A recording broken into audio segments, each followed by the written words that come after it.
Hi everybody, this is Tariq. Welcome to English Literature and Linguistics with Tariq Sheikh.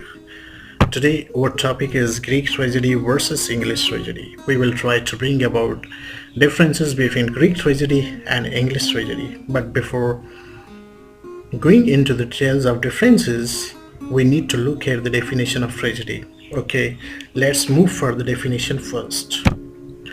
It is a genre of literature, drama, or other artistic form that depicts a serious downfall or suffering of a virtuous protagonist. Now, the question is, what is protagonist? Okay, let me tell you. In tragedy, the protagonist, known as the tragic hero or heroine, is often a person of high status or noble birth, possessing admirable qualities or virtue. However, they are flawed or make mistakes that lead to their eventual downfall or destruction.